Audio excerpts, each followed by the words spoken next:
Hey everybody, it's been a day or two since I've made a video. Long story short, there's some Phantom stuff where that went super the other direction, not good. I'll make a video in the future kind of telling you the story of what happened, but I have a new thing that I want to make a video about here. What's in the box in this video that you're seeing? You're not going to guess what it is. You're just not. I promise you, you're not. Now, what encouraged me and made me want to do this, what gave me the idea, or what led me down the path to doing this, I should say. Those of you who have followed my channel for a long time will know that I've been into mountain biking and road biking for, I don't know, probably 6 years. I wanted to try something along those lines, but I'm really content with my current mountain bike. I'm content with my current road bike. I just enjoy riding. And I wanted to try something different, and I couldn't come up with, I didn't really just want to buy a new bike. I didn't want to do that. I'm thrilled to even get to go ride when I do. So having a new bike was really kind of a dumb idea. So instead I got this. Yeah, no, you're seeing that correctly. That's a unicycle. That is a unicycle. So what led me down this path? Now let me back up a little bit. I struggled to lose a certain amount of weight that I set out as a goal a long time ago. I wanted to lose 100 pounds. I put on a lot of weight after high school and after I ended up sick in the last year or so of high school. Long story short, I had lost about 90 of those pounds, and I've just really had trouble getting rid of the last 10. And I've tried to, I run now, I bike a lot. I really just do the running to stay with the biking because I like the biking more. But I started looking into, like, what are some things you wouldn't think of that are good for weight loss? Because I don't like doing, you know, your P90X, that kind of thing. I just can't get myself into it. I don't enjoy it. And turns out, apparently, riding a unicycle is a really good workout. It's apparently very inefficient because it's basically a fixed gear bike that you're doing a ton of balance work on, so you're constantly pedaling. There's no kind of cruising forward at even a steady pace. The problem is I am god awful when it comes to balance type stuff. I've rode a bike since I was like 3, and I don't know, I can't ride a halfway decent wheelie for more than like 1 or 2 pedal strokes. This is not something that will come naturally to me whatsoever. I want to make that perfectly clear. So I started looking into what would be a good starter unicycle, you know, what would be a good one to check out. And basically, if you search that, people are going to recommend stuff in the $400 to like $800 price range. It didn't really shock me. Some of you may be shocked that there's $800 unicycles, but there's $12,000 mountain bikes. So when you get into the stuff that's made for an adult, made to withstand a little more weight of an adult, this stuff can get pricey because, I mean, you got to figure if a unicycle fails, I'm not even going to bother to paint a word picture for you there. So this one was not that much. However, I basically did the same thing that I did when I got into mountain biking and then shortly afterward road biking, is I went with something that was durable and sort of cheap. There's kind of a mantra for a lot of things, and for mountain biking, road biking, a lot of things like that, it really holds true, and it's durable, cheap, and lightweight. Pick 2. You really can't pick 3. If it's durable and lightweight, it's not going to be cheap. If it's durable and cheap, it's not going to be lightweight. If it's lightweight and cheap, it's not going to be durable. That's just the way that goes. You have to pick 2. Being that I don't like to spend $700 or $800 on something that I don't even know how to ride, I went with durable and cheap. This exact model is a Diamondback LX. I think it's just called the LX.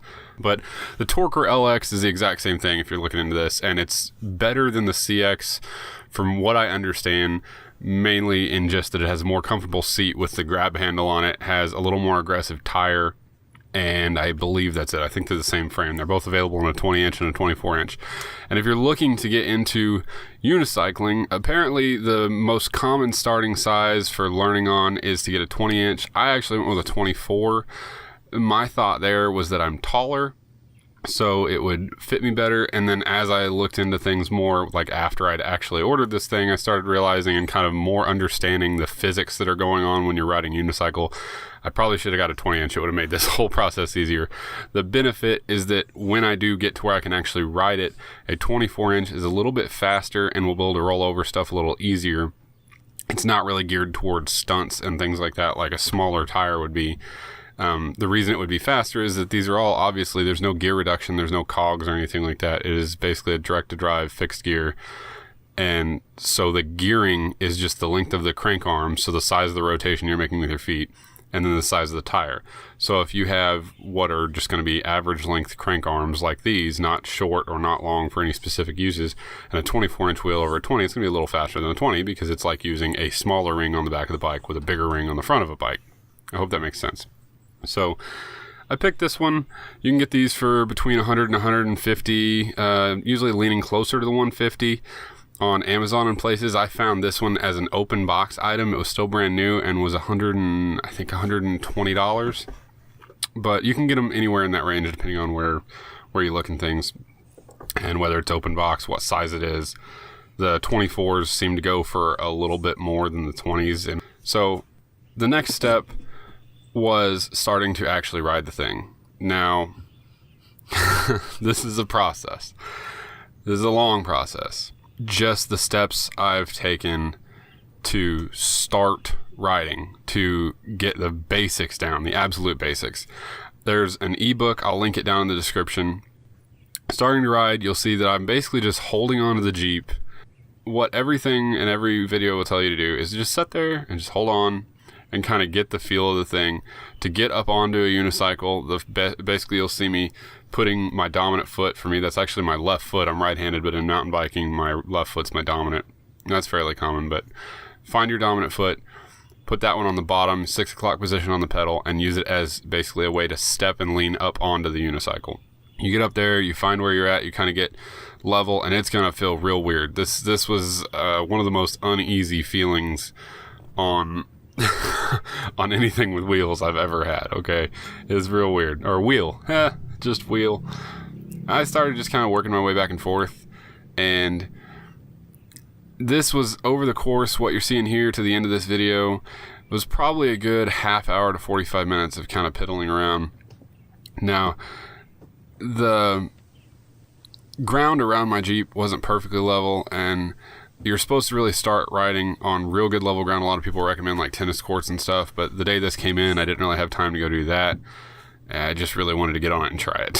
So I went back and forth and kind of went up and down the side of my Jeep, and then eventually tried to ride around it. I couldn't really do that, and my driveway is really bumpy, but I was starting to get the feel of it. It was weird. It went from feeling like, oh my goodness, there's no way I'm ever going to be able to do this, to I could see this happening. It's not happening soon, but I could see it happening. All in a matter of 30 minutes or so.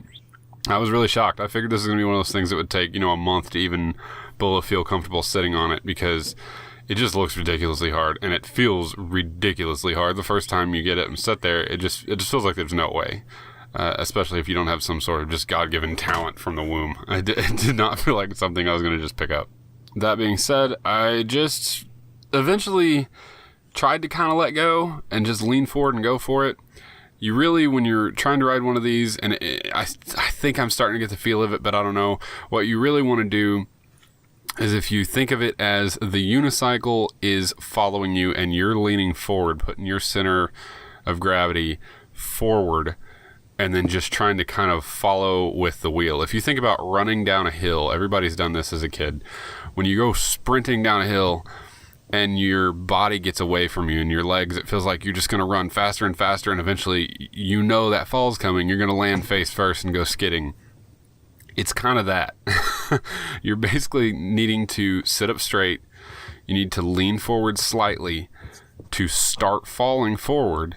And then when you start to fall forward, start pedaling and kind of keep the center mass leaning forward. Because you think on a bicycle, you have two wheels. So if you're going forward, you're just automatically going to stay upright. It's like if you let go of the handlebars and you're not shaking and nervous, you're just going to keep going. You can ride no hands for blocks and even pedal as long as you're moving forward, because there's no front to back balance going on unless you were to just fall off the back of the bike, I guess, or grab a fistful of front brake. On a unicycle, you not only have side to side, you have front to back. And the only way to not pedal and then just immediately follow backwards is to constantly be falling forwards. You need to fall forward and just pedal.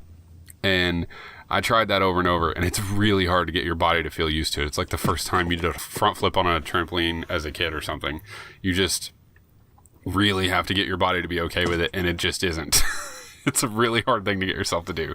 So that's where I'm at on this. That was after my first real serious, lengthy practice session with it. As I get more practice in and get some more longer sessions in with this thing, I'll keep you updated. Let you know how this goes. I will be putting up a long video, kind of a closure, if you want to call it that, to the DJI Phantom thing if you're interested. So look for that fairly soon. Thank you for watching, everybody, and I'll see you in the next one. Bye.